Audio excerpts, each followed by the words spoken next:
السلام علیکم ورحمۃ اللہ وبرکاتہ۔ یہ ڈاکٹر حافظ سفیان صاحب نے شیخ زید ہاسپٹل لاہور سے جماعت کی نماز کے حوالے سے سوال کیا تھا کہ آیا یہ کرونا وائرس کی جو وبا اس وقت پھیلی ہوئی ہے پوری دنیا کے اندر، کیا اس وبا کی وجہ سے جماعت کی نماز اگر کوئی ترک کرتا ہے اور وہ مسجد میں نہیں آتا بلکہ اس وجہ سے اگر وہ نماز اپنے گھر پر پڑھتا ہے یا کمرے میں پڑھتا ہے تو آیا اس کا یہ فعل درست ہے یا نہیں؟ تو اس میں عرض یہ ہے کہ یہ کرونا وائرس کی وبا جس نے پوری دنیا کو اس وقت اپنے لپیٹ میں لیا ہوا ہے اور یہ وبا بڑی تیزی سے بہت سے ملکوں میں پھیل رہی ہے، اللہ تعالیٰ تمام عالم اسلام کی اور مسلمانوں کی اور تمام انسانیت کی اس سے حفاظت فرمائے۔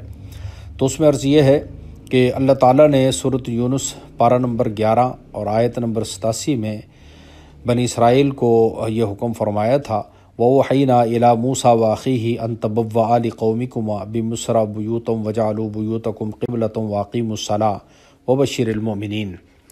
اللہ تعالیٰ نے اس آیت میں موسیٰ علیہ السلام اور ان کے بھائی ہارون علیہ السلام کی طرف وحی بھیجی تھی اور کہ اپنی قوم کے لیے مصر کے اندر گھر مقرر کرو،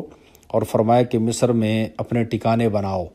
وَاجْعَلُوا بُيُوتَكُمْ قِبْلَةً، اور اپنے گھروں کے اندر ہی قبلہ بناؤ۔ اس لیے مفسرین نے یہاں بیان فرمایا ہے اس آیت کے ذیل میں کہ فرعون کے خوف سے بنی اسرائیل کو گھر میں چھپ کر نماز پڑھنے کا حکم فرمایا تھا تاکہ فرعون کے ضرر سے بنی اسرائیل والے محفوظ رہیں، اور آگے فرمایا واقیم الصلاۃ، نماز قائم کرو، کیونکہ نماز کسی حالت میں بھی ترک نہیں کی جا سکتی۔ نماز کی برکت سے اللہ تعالیٰ تمہاری مشکلات کو آسان بھی فرمائیں گے اور تمہارا تعلق بھی اللہ تعالیٰ کے ساتھ درست ہوگا اور مضبوط ہوگا، لہذا نماز قائم کرو۔ اور آگے فرمایا وبشر المومنین، اور ایمان والوں کو خوشخبری سنا دو،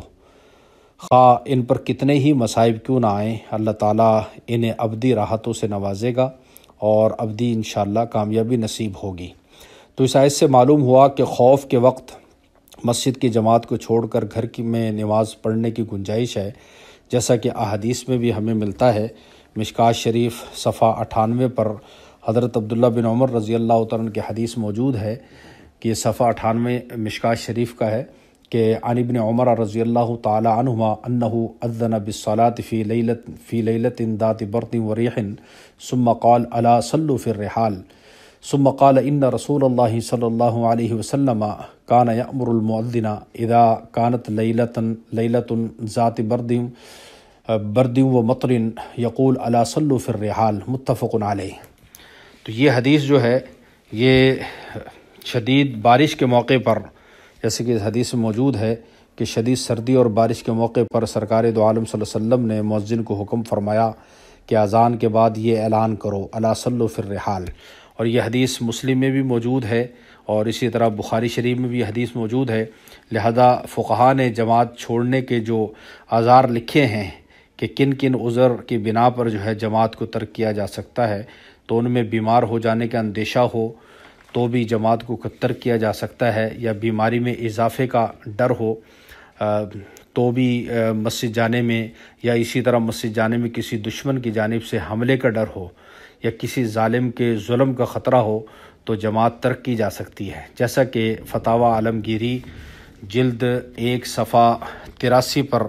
لکھا ہے وَتَسْقُطُ الْجَمَاعَةُ بِالْأَعْذَارِ حَتَّى لَا تَجِبُ عَلَى الْمَرِيضِ، عالمگیری جلد 1 صفحہ 83۔ اور اسی طرح امام شامی رحمۃ اللہ علیہ نے بھی لکھا ہے فلا تجب علی مریض ولا علی من حال بینہ وبینہا مطر وطین وبرد شدید وظلمۃ کذالک وریح لیلا لا نہارا وخوف علی مالہ او من غریم او ظالم یخاف علی نفسہ او مالہ۔ یہ شامی جلد 1 صفحہ 555 پر لکھا ہے۔ لہذا اس عذر کی بنا پر اگر کوئی مسجد میں نہیں جاتا اور اس خوف کی وجہ سے وہ جماعت کو ترک کرتا ہے تو اور گھر میں نماز پڑھتا ہے تو اس کو جماعت کو ترک کرنے کا گناہ نہیں ملے گا۔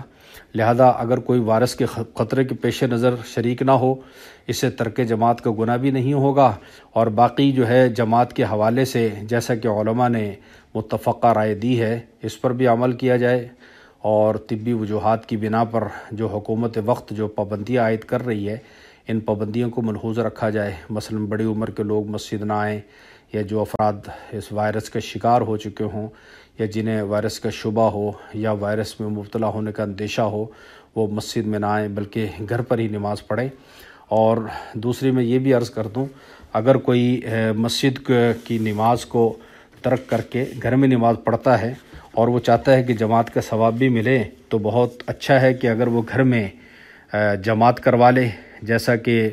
اس کی اجازت ہے، اور اس کو گھر میں جماعت کروانے میں جماعت کی نماز کا ثواب بھی ملے گا، اور لیکن اس عذر کی بنا پر کیا جائے، بلا ضرورت نہ کیا جائے، جیسا کہ شامی میں جلد 2 صفحہ 495 پر لکھا ہے، وَلَوْ صَلَّى فِي بَيْتِهِ بِزَوْجَتِهِ أَوْ جَارِيَتِهِ أَوْ وَلَدِهِ فَقَدْ أَتَى بِفَضِيلَةِ الْجَمَاعَةِ۔